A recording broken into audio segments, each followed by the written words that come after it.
malam yang saya hormati Bapak Menko Perekonomian hadir di sini secara langsung, kemudian Bapak Menteri ESDM, kemudian Bapak Menteri Investasi, hadir juga di sini Bapak Menteri Kelautan, kemudian tersambung melalui video conference dari Jakarta, Bapak Menteri Sekretaris Negara, Bapak Menteri Keuangan, Bapak Menteri Tenaga Kerja, dan Ibu Menpan RB melalui video conference di Jakarta. Pada malam hari ini, kami akan menyampaikan beberapa kebijakan yang sudah diputuskan oleh pemerintah pada tanggal 31 Maret 2026 mengenai transformasi budaya terkait kerja nasional dan kebijakan energi. Dan untuk detailnya, teknisnya, dan pelaksanaannya nanti akan dijelaskan secara detail oleh Bapak Menko Perekonomian dan nanti secara teknis juga akan ditambahkan oleh beberapa menteri terkait. Selanjutnya Bapak Menteri Perekonomian, Bapak Menko, dipersilakan. Terima kasih Pak Seskap, Pak Menteri SDM, Pak Menteri Investasi, Bapak Ibu Menteri yang secara eh, luring di daring di Jakarta, Pak Mensesnek, Menteri Keuangan, Bu Menpan RB, Pak Mendagri, dan Pak Menaker. Pada kesempatan yang sangat baik, kami akan menyampaikan tindak lanjut dari arahan Bapak Presiden, khususnya dalam mitigasi dan antisipasi perkembangan dan dinamika global, dan memanfaatkan momentum ini untuk melakukan transformasi dan perubahan. Program kebijakan ini disebut dengan 8 butir transformasi budaya kerja nasional dan nanti ditambah dengan kebijakan energi. Yang pertama, di tengah dinamika global yang menguji rantai pasok dunia, Indonesia menunjukkan dirinya sebagai bangsa yang adaptif, resiliensi, dan tangguh. Situasi ini bukanlah hambatan, melainkan momentum bagi kita untuk melakukan akselerasi perubahan perilaku yang modern dan efisien. Perlu ditekankan kepada masyarakat bahwa kondisi perekonomian nasional tetap stabil dengan fundamental yang kokoh. Stok BBM nasional dalam kondisi aman dan stabilitas fiskal tetap terjaga. Untuk itu kebijakan berikut ini diambil agar masyarakat tetap tenang dan tetap produktif. Yang kedua, sebagai langkah adaptif dan preventif, guna menghadapi dinamika global, pemerintah menetapkan kebijakan transformasi budaya kerja yang mendorong perubahan perilaku kerja yang lebih efisien, produktif, dan berbasis digital. Kebijakan ini mencakup beberapa langkah utama sebagai berikut. Yang A, penerapan work from home bagi ASN, aparat sipil negara, di instansi pusat dan daerah yang dilakukan sebanyak 1 hari kerja dalam seminggu, yaitu setiap hari Jumat yang diatur melalui surat edaran dari Menpan RB dan SE Mendagri, termasuk di dalam skema work from home yang diatur sebagai berikut: mendorong transformasi tata kelola pemerintahan berbasis digital. Kemudian yang kedua, efisiensi mobilitas, termasuk pembatasan penggunaan kendaraan dinas 50%, kecuali untuk operasional dan kendaraan listrik, dan mendorong penggunaan transportasi publik. Jadi mengurangi kendaraan dinas dan menggunakan semaksimal mungkin transportasi publik. Kemudian efisiensi perjalanan dinas di dalam negeri hingga 50% dan luar negeri hingga 70%. Nah, khusus untuk daerah, ini ada himbauan untuk penambahan jumlah hari, durasi waktu, dan cakupan daripada ruas jalan dalam Car Free Day sesuai dengan karakter masing-masing daerah, dan ini akan diatur oleh SE dari Menteri Dalam Negeri. Nah, yang B, penerapan work from home bagi sektor swasta, ini yang diatur lebih lanjut melalui surat edaran Menteri Ketenagakerjaan, dengan tetap memperhatikan karakteristik dan kebutuhan masing-masing sektor usaha. Pengaturan melalui surat edaran Menteri Tenaga Kerja juga mencakup gerakan efisiensi penggunaan energi di tempat kerja. Yang C, terdapat sektor-sektor yang dikecualikan. Sekali lagi, sektor yang dikecualikan dari WFH dan tetap bekerja dari kantor atau lapangan, yaitu sektor layanan publik seperti kesehatan, keamanan, kebersihan, serta sektor strategis seperti industri atau produksi, energi, air, bahan pokok, makanan minuman, perdagangan, transportasi, logistik, dan keuangan. Kemudian D, sektor pendidikan tetap melakukan kegiatan belajar mengajar secara tatap muka, yaitu luring secara normal di seluruh jenjang pendidikan dasar hingga menengah 5 hari dalam seminggu dan tidak ada pembatasan untuk kegiatan ajang olahraga terkait dengan prestasi maupun ekstrakurikuler lainnya. Sementara untuk pendidikan tinggi semester 4 ke atas menyesuaikan dengan surat edaran dari Minristek, Mendikti Saintek. Yang ketiga, himbauan umum bagi masyarakat yang A terkait efisiensi energi, masyarakat agar menjalankan kebiasaan hemat energi dalam aktivitas sehari-hari, baik di rumah maupun di tempat kerja. Yang B, mobilitas cerdas, yaitu memprioritaskan penggunaan transportasi publik. Yang C, masyarakat diminta tetap produktif menjalankan roda ekonomi sebagaimana biasa. Yang keempat, kebijakan ini akan mulai berlaku 1 April dan akan dilakukan evaluasi setelah 2 bulan pelaksanaan dan pengaturan teknis ini akan dituangkan dalam surat edaran Menteri PAN-RB, Menteri Dalam Negeri, dan Menteri Ketenagakerjaan. Kelima, potensi penghematan dari kebijakan work from home ini yang langsung ke APBN adalah 6,2 triliun berupa penghematan kompensasi BBM, sementara total pembelanjaan BBM masyarakat berpotensi untuk dihemat juga sebesar 59 triliun. Keenam, pemerintah juga melakukan langkah strategis dalam pengelolaan keuangan negara melalui prioritisasi dan refocusing belanja kementerian dan lembaga. Pengalihan anggaran dilakukan dari belanja yang kurang prioritas seperti perjalanan dinas, rapat, belanja non-operasional, dan kegiatan seremonial. Ini menuju belanja yang lebih produktif dan berdampak langsung kepada masyarakat, termasuk rehabilitasi dan rekonstruksi bencana Sumatera. Pemerintah juga terus mendorong percepatan belanja kementerian dan lembaga, serta penajaman belanja melalui optimalisasi anggaran.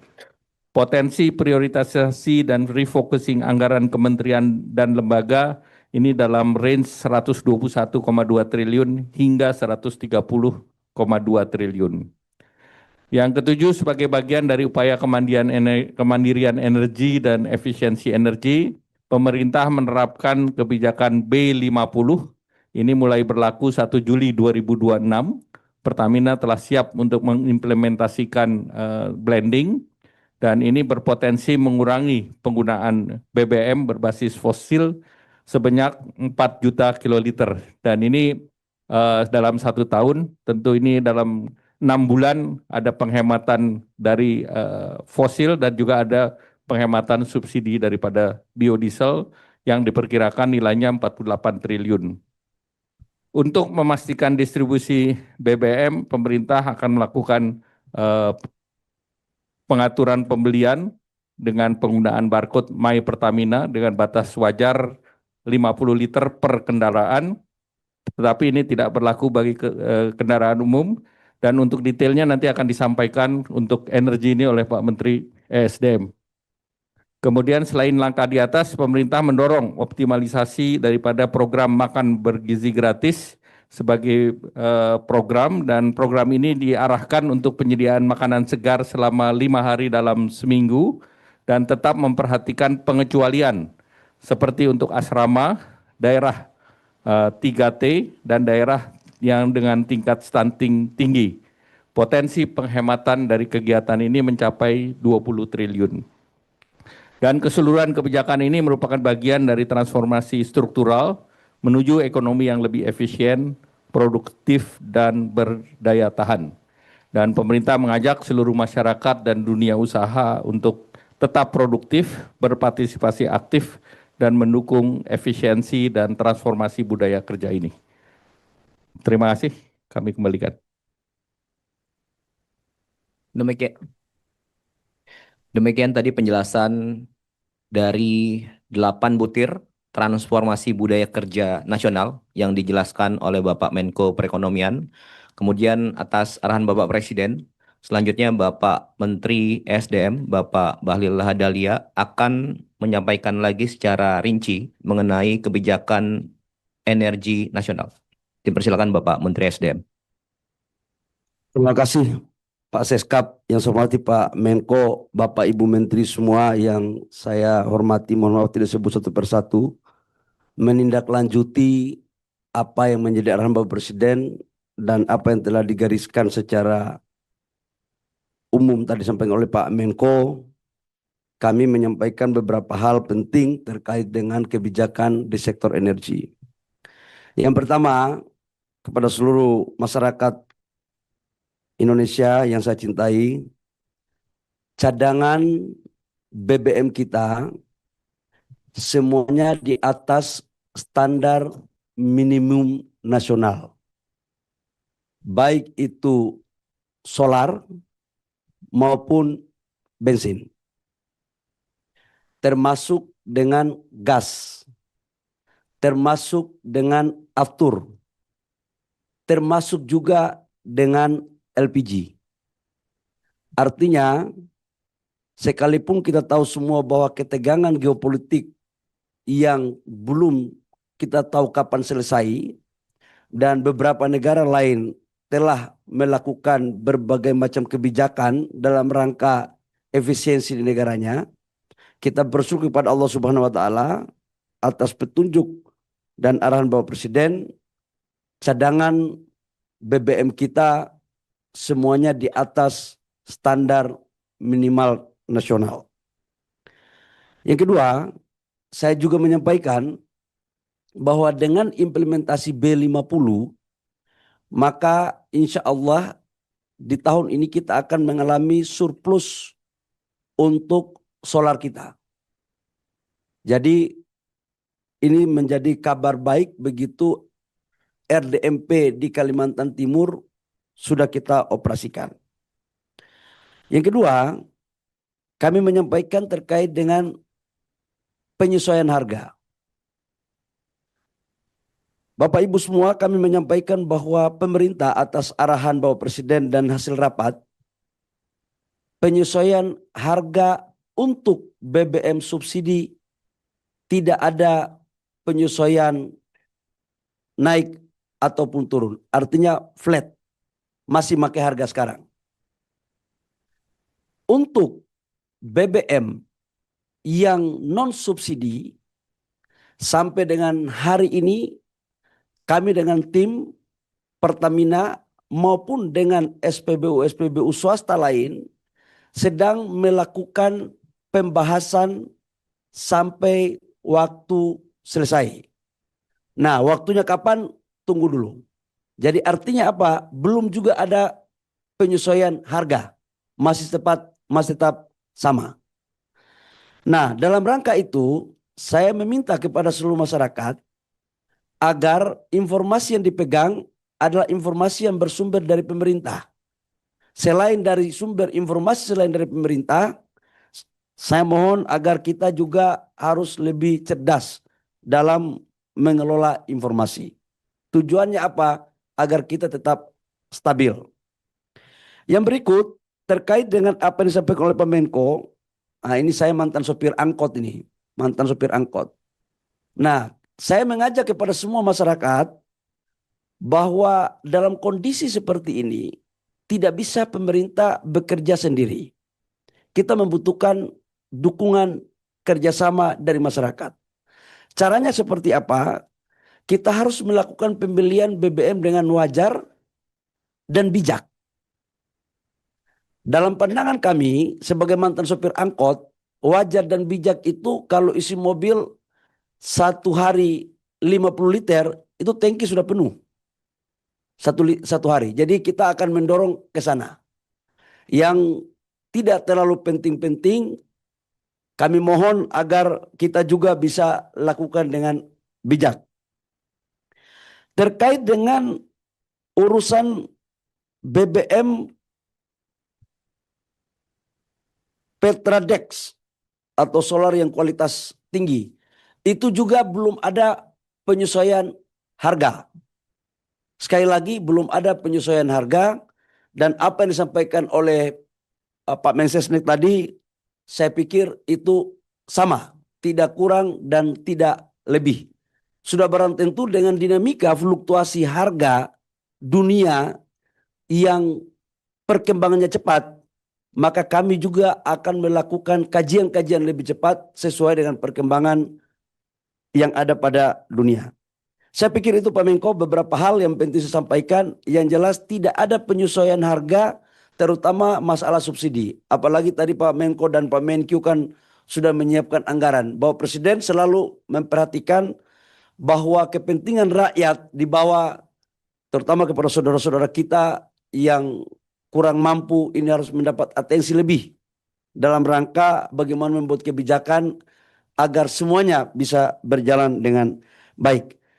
Demikian, terima kasih. Saya kembalikan kepada Pak Seskap. Assalamualaikum warahmatullahi wabarakatuh. Oke. Selanjutnya kami persilahkan mungkin dari Bapak Ibu Menteri yang berada di Jakarta melalui Zoom. Apakah ada yang disampaikan? Mungkin diwakili oleh Bapak Menteri Sekretaris Negara. Persilakan Bapak Mensesnek. Baik, terima kasih Pak Seskap, Bapak Menko, Bapak Menteri ESDM, dan Bapak Menteri Investasi yang telah mengumumkan kebijakan pemerintah dalam rangka kita mulai merubah budaya dan bertransformasi ke depan untuk menghadapi geopolitik yang memang mempengaruhi seluruh negara di dunia. Saya kira ini menjadi momentum yang sangat baik untuk kita semua, seluruh masyarakat Indonesia, untuk bagaimana kita mengefisienkan cara bekerja kita, mengefisienkan dan merubah bertransformasi cara bertransportasi kita, merubah pemakaian konsumsi BBM dari aktivitas kita sehari-hari. Sekali lagi kami mengucapkan terima kasih Pak Menko beserta dengan seluruh jajaran. Salam hormat kami semua dari Jakarta. Terima kasih Pak Seskap. Kami kembalikan. Mungkin untuk Bapak Ibu Menteri lainnya nanti mungkin bila ada pertanyaan bisa menyampaikan. Kami selanjutnya buka pertanyaan untuk rekan-rekan pers media yang ada di sini. 2 pertanyaan terlebih dahulu. Dipersilakan.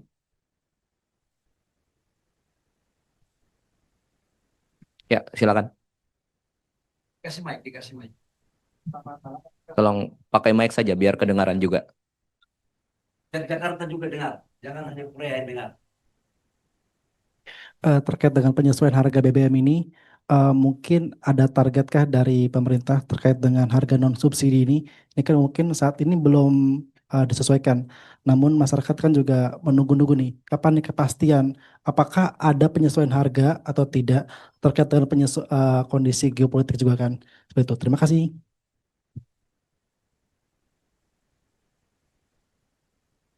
Baik, menyangkut dengan penyesuaian harga untuk BBM non subsidi akan kami kembali ke Jakarta, baru kami akan melakukan pembahasan dengan melihat dinamika yang ada. Insya Allah kita kalau memang itu penyesuaiannya katakanlah ada, tapi kalau tidak banyak itu jauh lebih baik. Tapi waktunya nanti berapanya itu nanti kita akan bahas pada fase berikutnya. Makasih.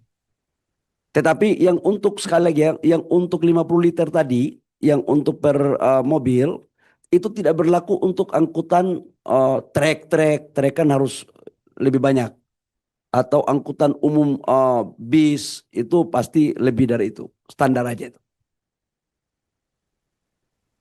Silakan pertanyaan kedua. Terima kasih Pak. Saya Emir Pak dari CNBC Indonesia Pak.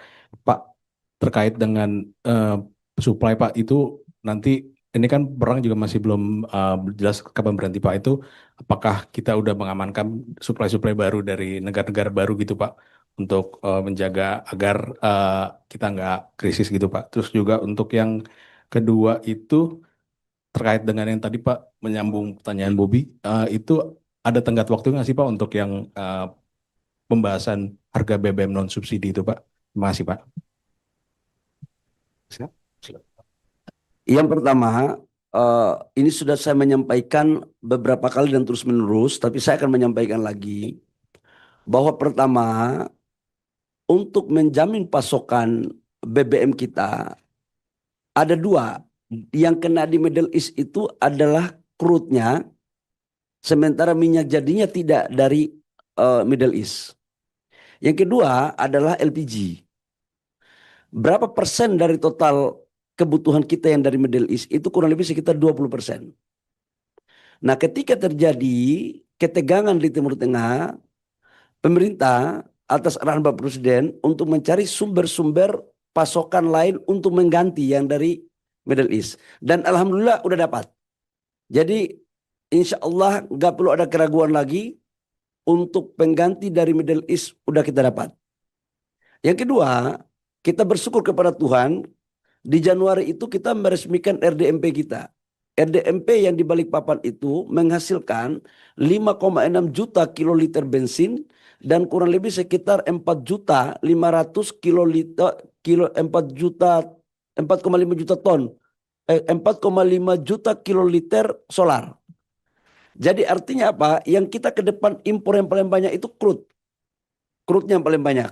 Sementara yang untuk BBM yang RON 90, 95, 98 dan 93 sebagian kita produksi di dalam negeri, sebagian kita impor dari negara Asia Tenggara.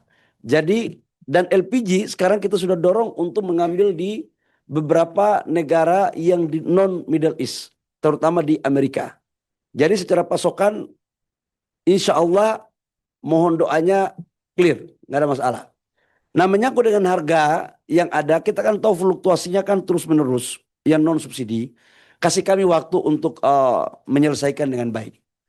Menyelesaikan dengan baik, bijak, dan betul-betul dengan hal-hal yang wajar.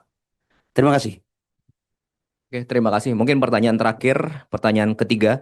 Sekali lagi, 8 butir transformasi budaya kerja ini tidak hanya untuk dari segi kebijakan energi ataupun BBM, ada kebijakan lainnya. Mungkin ada pertanyaan lain.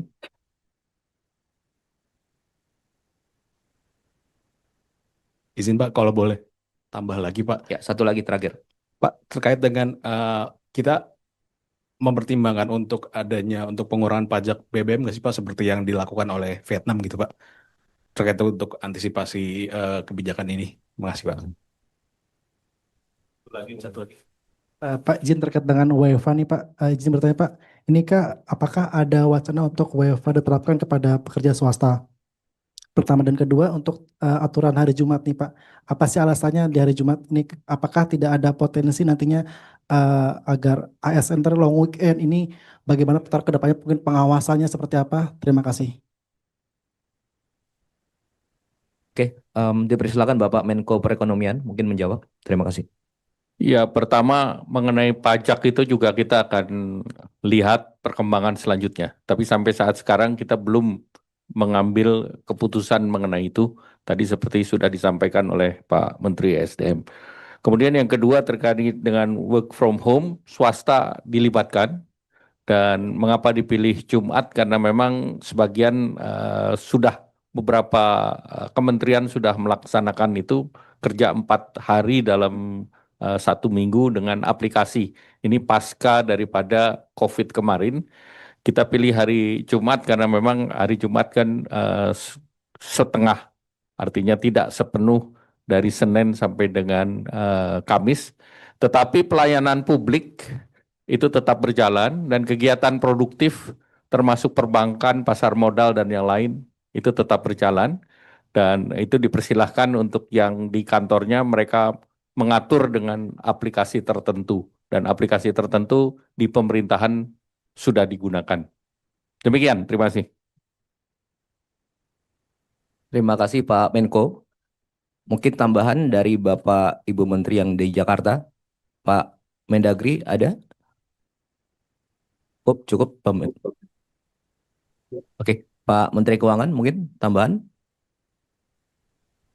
Terima kasih, Pak Seskap. Mungkin hanya sedikit saya ingin tambahkan untuk meyakinkan teman-teman media bahwa kami selalu menjaga anggaran berkesinambungan dan dengan itu pun kami masih mempunyai ruangan untuk memberi cushion atau bantalan terhadap gejolak perekonomian dunia. Hitungan kita sekarang sampai $100 rata-rata sampai akhir tahun pun anggaran kita tetap berkesinambungan dan defisitnya masih terkendali. Jadi teman-teman media dan masyarakat tidak perlu khawatir defisitnya tidak terkendali dan anggarannya morat-marit. Kita kendalikan dengan baik semuanya dan kita sudah hitung sampai dengan akhir tahun. Demikian tambahan dari saya, Pak Siskap. Terima kasih. Terima kasih Pak Menteri Keuangan. Kemudian mungkin Pak Menteri Tenaga Kerja ada? Ya, baik, terima kasih Pak Seskap. Terkait dengan surat edaran dan program optimasi energi di tempat kerja untuk perusahaan swasta, BUMN, dan BUMD, segera kita akan umumkan ke teman-teman media dan publik. Insya Allah, Bis. Terima kasih. Terima kasih. Terakhir Ibu Menteri Pan-RB. Mungkin ada tambahan sedikit Ibu. Terima kasih. Terus kami sampaikan bahwa untuk seluruh ASN, kami akan terus melakukan evaluasi atau setiap PPK perlu melakukan evaluasi terhadap kinerja dan kami sudah sediakan e-kinerja. Jadi setiap instansi pemerintah mempunyai tautan yang secara langsung untuk bisa menggunakan penilaian kinerja melalui e-kinerja yang sudah disediakan oleh Badan Kepegawaian Negara. Demikian Pak Seskap, terima kasih.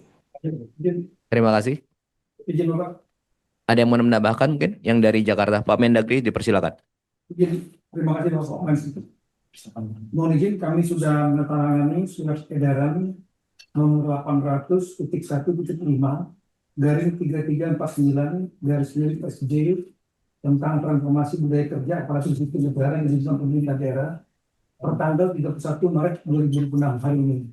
Yang intinya ada 3 pokok, 3 butir. Yang pertama mengenai masalah dasar hukum, kemudian kedua adalah instruksi kepada gubernur, bupati, wali kota untuk hal-hal yang berkaitan dengan working from office dan working from home, teknis pelaksanaannya, termasuk juga mengenai upaya untuk mendorong layanan digital, kemudian pengetahuan elektronik, sistem informasi manajemen kepegawaian tadi yang disampaikan oleh Bapak Menko Perekonomian, ada sistem informasi manajemen kepegawaian di mana kita bisa pada saat COVID kita terapkan dan beberapa menteri juga masih menerapkan. Kita bisa meyakinkan bahwa ASN itu benar-benar melaksanakan working from home dan kemudian handphone mereka juga diminta untuk aktif sehingga dapat diketahui lokasinya melalui geolocation. Kemudian poin-poin tadi sudah disampaikan Bapak Menko mengenai yang dikecualikan. Jadi termasuk di tingkat provinsi misalnya jabatan pimpinan tinggi media eselon 1, kemudian eselon 2 Pratama, kemudian layanan kedaruratan, kesiapsiagaan, ketentraman, ketertiban umum, kemudian kebersihan, persampahan, kependudukan, perizinan, kesehatan, pendidikan, pendapatan daerah dan lain-lain publik lainnya. Sama dengan di kawasan kota, yang berbeda adalah untuk camat dan lurah juga itu dikecualikan, artinya tetap melaksanakan working from office. Dan setelah itu gubernur, wali kota kita minta untuk melaksanakan perhitungan penghematan anggaran masing-masing sebagai dampak dari perubahan budaya kerja yang lebih efektif efisien ini, dan penghematan tersebut digunakan dalam rangka menjadi program prioritas pemerintah daerah. Yang terakhir adalah mengenai sistem pelaporan bupati, wali kota melaksanakan pelaksanaan surat ini kepada gubernur paling lambat tanggal 2 pada bulan berikutnya. Kemudian gubernur sebagai wakil pemerintah pusat daerah melaporkan kepada Menteri Negeri pada 4 bulan berikutnya. Dan ketentuan ini, kebijakan ini akan dievaluasi selama 2 bulan. Demikian, terima kasih.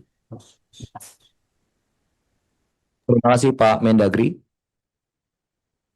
Pak Mensesnek ada tambahan lagi? Mohon izin sedikit saja Pak Seskap. Kami izin menambahkan bahwa kita semua mengapresiasi adanya inisiatif-inisiatif dari pemerintah provinsi maupun pemerintah kabupaten. Contohnya dengan mulai mendorong budaya untuk menuju ke tempat kerja menggunakan sepeda. Selain mengurangi konsumsi energi dan BBM kita, tentunya ini juga membawa efek untuk kesehatan dan kebugaran. Semoga inisiatif-inisiatif ini bisa diikuti oleh daerah-daerah yang lain. Demikian tambahan dari kami. Terima kasih sekali lagi Pak Menko, Pak Seskap, Pak Menteri SDM, Pak Menteri Investasi, dan Bapak Ibu para Menteri semuanya. Terima kasih teman-teman media. Terima kasih semuanya. Terima kasih Pak Mensesnek. Kemudian dari sini tambahan mungkin Pak Menteri Investasi sebagai Kepala Danantara, kemudian terkait BUMN mungkin tambahan.